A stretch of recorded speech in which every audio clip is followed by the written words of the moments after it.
Imagine a single gunshot echoes through a quiet Camden street, sharp as a knife slicing flesh, but no one turns their head. Inside that unassuming house on Bear Boulevard, a man's life ends in a spray of blood. And what follows isn't just a crime, it's a family affair, a descent into hell where love twists into loyalty for the unthinkable. Today, we're diving deep into the nightmare of Everton Thomas, the 41-year-old from New Jersey accused of pulling the trigger on Hal Miller Jr., then roping his own wife and son into the gruesome cleanup. But this isn't just a true crime recap. It's a psychological autopsy, peeling back the layers of a mind that snaps, a family that fractures, and the dark forces that make ordinary people do the monstrous. Stick around, because by the end you'll wonder, what if the monster isn't born but built piece by bloody piece? Let's start at the beginning, because to understand why Everton Thomas allegedly turned a casual card game into a slaughter, we have to crawl into the shadows of his past. Picture a kid in Camden, New Jersey, gritty streets where sirens wail like lullabies, and survival means toughening up fast. Everton grew up in a working-class neighborhood, the kind where fathers vanish or drink too much, and mothers hold it together with duct tape and prayers. No fairy tale childhood here. Reports from local records and family acquaintances paint a picture of instability, absent dads, maybe a stepfather with a temper that left bruises hidden under long sleeves. In psychology, we call this the cradle of chaos. Adverse childhood experiences, or ACEs, that stack up like dominoes waiting to topple. Studies from the CDC show kids with high ACE scores, abuse, neglect, household dysfunction, are 3 times more likely to develop antisocial behaviors later. Everton? He fits the profile eerily well. Whispers from neighbors, pieced together in court filings, suggest he was a quiet one. The boy who watched fights in the corner. Fists clenched, learning that power comes from the end of a barrel, not a hug. Fast forward through a spotty education, high school dropout, no college dreams, and Everton lands odd jobs. Warehouse grunt, maybe a stint in construction, swinging hammers to drown out the rage bubbling inside. But here's the hook, his worldview: cynical, forged in the fires of betrayal. Acquaintances described him in a 2025 NJ.com profile as the guy who'd buy you a beer, but you like you owed him. That suspicion? It's classic paranoid ideation, a defense mechanism from Freud's playbook, projecting inner demons onto the world so you strike first. No religious anchor to steady him. If anything, Everton's family leaned agnostic, the kind of God helps those who help themselves, with a gun vibe that permeates broke urban enclaves. Relationships? Turbulent. Sherrie Parker, his wife of over 2 decades, stuck by him through lean times. But insiders say it was codependency on steroids, her enabling his moods, him controlling the purse strings and the temper. Their son, Deshawn, 22, grew up idolizing dad, absorbing that toxic masculinity like osmosis. In family systems theory, this is the identified patient dynamic flipped. Everton has a volatile core, pulling everyone into his orbit of dysfunction. But wait, does a rough upbringing doom you to murder? Hell no, and that's what keeps us hooked. The why? Psychologists like Robert Hare, in his seminal work on psychopathy, break it down simply: no empathy, no remorse, just a thrill-seeking void. Everton scores high on the checklist. Superficial charm masking shallow emotions, a history of petty cons. Imagine him at 41, staring down middle age and a crumbling economy. Camden's poverty rate hovers at 35% per U.S. Census data, feeling like life's rigged against him. Enter Harold Miller Jr., 48, a Deptford everyman, not even close friend, just an acquaintance from the card tables. Why how? Selection isn't random. It's revenge porn for the soul.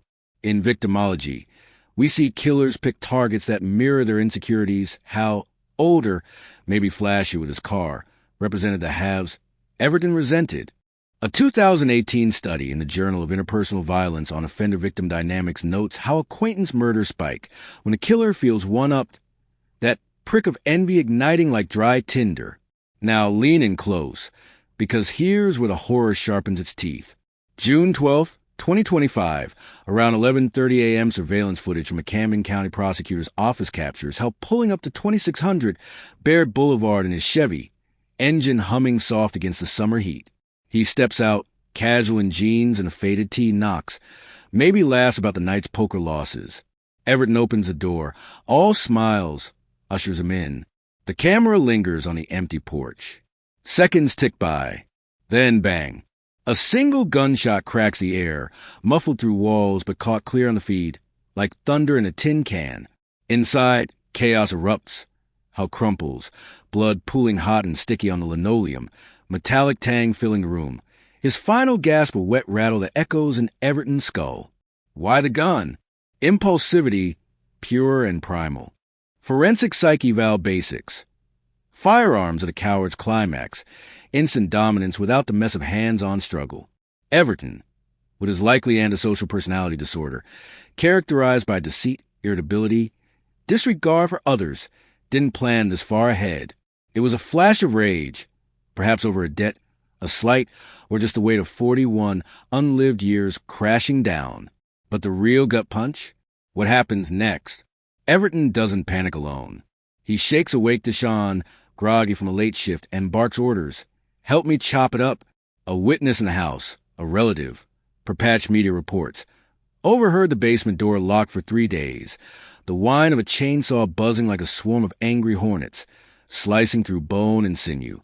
Sherrie, pale as death, hauls in trash bags from the store run they made that afternoon, containers, bleach, the works. Picture it. The dim basement light flickering yellow, air thick with the coppery reek of blood, and the acrid bite of sawdust flesh mix. Deshawn's hands tremble on the chainsaw grip. Teeth grinding through rib cage with a sickening crunch. Chunks of Hal, arm here, thigh there, thudding wet into black hefty bags. Sherrie wipes sweat from her brow, gagging on the stench, but she folds the limbs, ties knots tight, her maternal instinct warped into complicity. Why them? Family allegiance, twisted by years of Everton's control. In attachment theory, John Bowlby explained how insecure bonds, fearful avoidance style, make people cling to abusers, mistaking dominance for love. Sherrie and Deshawn, trapped in that web, their compliance a scream for approval in a house where dissent meant fists or silence. From a psychoanalytic lens, this is Everton's ID unleashed the raw, instinctual drive Freud warned about, unchecked by superego's moral breaks. His ego, fractured by childhood neglect, rationalizes it. He had it coming. But dig deeper. Possible narcissistic personality disorder, where empathy evaporates and grandiosity reigns. Everton saw himself as a protector, the decider, Hal's death a sacrifice to his fragile throne, and the dismemberment, ritualistic overkill, a psychosexual echo of power. As Dr. Catherine Ramsland notes in her book, Confession of a Serial Killer, mutilation isn't just cleanup, it's mastery over the corpse, turning victim into object.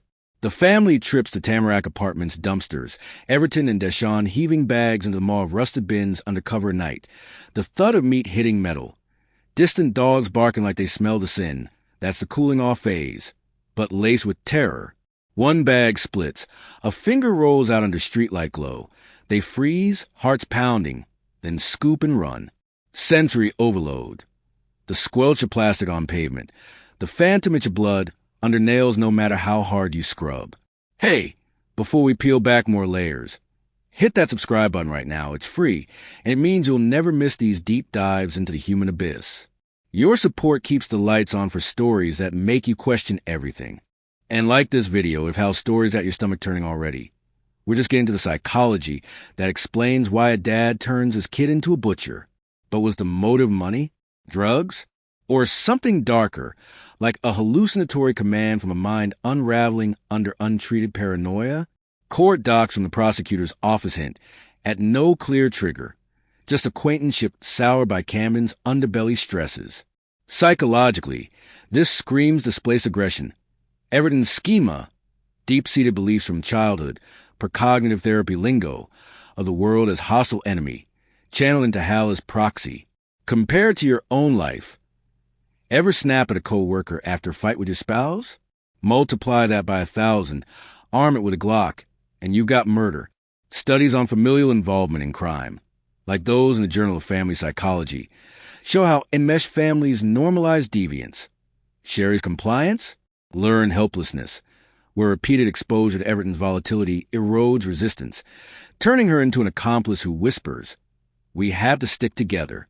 Deshawn at 22, in the thick of identity formation per Eric Erickson, bonds through blood, literally, forging manhood in the only forge his father offered, violence. The aftermath unravels like a bad dream you can't wake from. Hal's family reports him missing June 14th.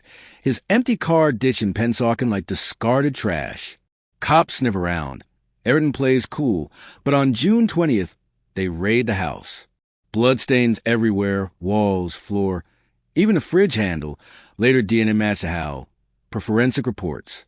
Everton's got a loaded .40 cal on him. Chamber hot, 9 rounds waiting. Release pending charges. He bolts the next day to Canada, hitching the bus north, heart racing at every border glance. The weight of what he's done gnawing like maggots in his gut. But freedom's fleeting. September 5th, indictments drop. First-degree murder for Everton, desecration, and tampering for all 3. Sherrie and Deshawn nabbed in Camden by U.S. Marshals. Faces ashen in mugshots, eyes hollow with the realization that loyalty bought them chains. Everton? Caught at Buffalo's Rainbow Bridge on September 8th. Stepping off that bus like a ghost. Cuffs snapping cold on wrists as CBP agents haul him in. "We got him," Prosecutor Grace McCauley told reporters, her voice steel, but you can hear the unspoken. "Where's Hal's body?" "Still missing. Those bags long scattered in landfills. Picked over by rats under moonless skies." What if I told you this isn't over? The trial looms, but the psychological scars? Eternal. Everton's locked in county jail now, awaiting extradition. Staring at walls that close and like the basement did that June day. From a philosophical bent, think Nietzsche's abyss. When you gaze long into it, it also gazes into you. Everton didn't just kill Hal. He devoured his own humanity, pulling his family into the void. Existentialists like Sartre would say he chose this. Bad faith. Deny his freedom by blaming circumstance. But the psyche whispers otherwise. A cascade of unchecked impulses, from boyhood bruises to trigger pull. It's a reminder that evil isn't supernatural. It's us amplified by silence. The family unit meant for nurture became a crime scene. Sherrie's enabling a mirror to how abuse cycles. Deshawn's participation a tragic echo of absent role models. What do you think broke Everton first? The streets, the silence at home, or something buried deeper? Drop your theories in the comments below. Let's unpack this monster together. Your voice keeps the conversation alive, and who knows? It might spark the next deep dive. As the gavel falls, life without parole likely, per similar in J cases, Everton's legacy isn't headlines. It's the ripple. A son scarred, a wife shattered, a community whispering, could be next door? In the end, psychology offers no absolution, just illumination. We're all one unchecked fracture from the edge. But knowing that, it might just pull you back. Thanks for riding this nightmare with me. See you in the shadows next time.